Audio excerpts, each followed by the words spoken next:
Be honest, when was the last time you actually picked up your own camera because you actually wanted to, not because you felt like it? And if your photography lately has been feeling pretty boring, you don't really feel like it's connecting to your own self, that's not because of your camera, it's actually because of your comfort zone. You've been very much complacent recently. But I'm going to teach you how to not be so complacent with your own photography. I used to not shoot anything for weeks back in 2020 and also 2021.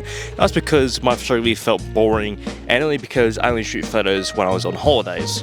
And the thing is that I used to just play video games 14 hours a day, every single day, and then I wouldn't leave any time for photography until I actually need to just wake up to myself and go, oi, your photography is getting very boring because you only shoot photos when you're going on holidays, or you're just there's no ideas or no locations anywhere. And I was pretty much comfortable, and now it's not like that anymore. So I realized that if I can't be motivated to actually do something I absolutely love, and the fact that I want to do it as a career, even because it was a dream, how can I even stay consistent within one day or even 1 week of doing it?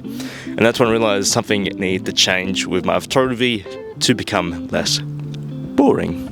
So I actually stopped waiting for motivation, and I actually challenged myself to do something for 30 days.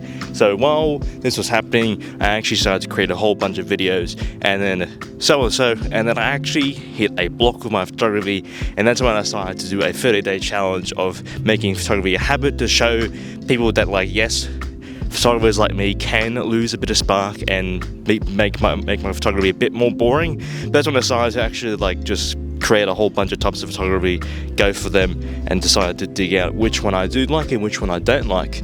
And that was just because I wanted to challenge myself a bit more to actually do something that's not just landscapes, portraits, and all that kind of boring stuff that I was shooting. And so that's when I became a bit more better with YouTube, and I actually uploaded 30 videos. I actually uploaded 30 videos in 30 days of actually making photography a habit, which was pretty good. So the reason why I actually did photography as a habit for 30 days was because I was inspired by this guy called Theo Crawford, and the way he actually showed people photography in a way, and the way he explained it, which was actually really good. And that made me to be inspired to actually try this out for myself. I know one person said to me, "Why are you doing that?" And I'm like, well, fuck it, I may as well make a little bit of a thing.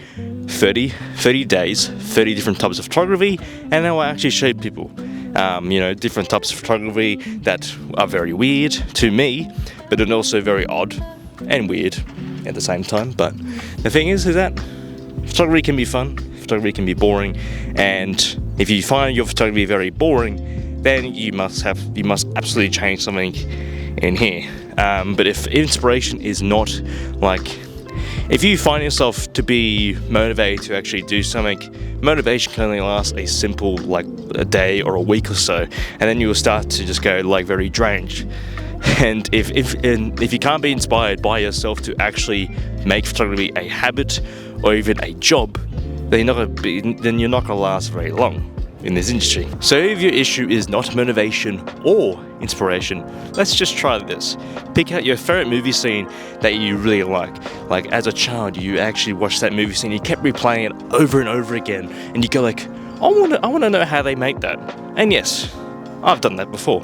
So with my photography, my first ever recreational was the Baby Driver, where he's playing with the little car and he's got these little headphones things, which I did not have with the photo shoot, but I actually tried something new. Tried to recreate a movie scene, which sounds crazy, but it's actually quite not easy. It's not very easy because you have to get the props, you have to get the outfits, you have to get the feeling, and you also just need to make sure to have the right scene. Whereas most of my recreations have been at home, but then also been outside as well a bit more, but more inside. But the thing is that when you're trying to recreate a movie scene, you're recreating a movie scene, but then also you can add your own mix to it, which is what I've done. So with my movie scenes as of now that I've done is to actually recreate them into my own life story. And either it's very sad, happy, or whatever. It can be depressing, which two of them are, which is alright. But movie scenes actually have already got everything that a photo needs. The mood, number one. The story, number two. And the emotion. Because emotion is the most important thing. Because if you're trying to sell a movie scene photo that you've recreated, a movie scene needs a person, and that person can be you or a model itself. So that's actually how you try to make your photography less boring, is to recreate movie scenes. That's what I've done. You can do it another way, but the thing is that once you actually try to recreate a movie scene, it becomes way more easy to get photo ideas. Way more easier than trying to recreate some other photographer's crap. So, you know, try and do something your own way instead of trying to copy someone else's photography trend. Because the photography trends these days are just tips and tricks. Like, you can literally search it up in ChatGPT in 2 seconds. Not even. So if you do like this video, like and subscribe, and let me know what movie scene you actually are going to recreate.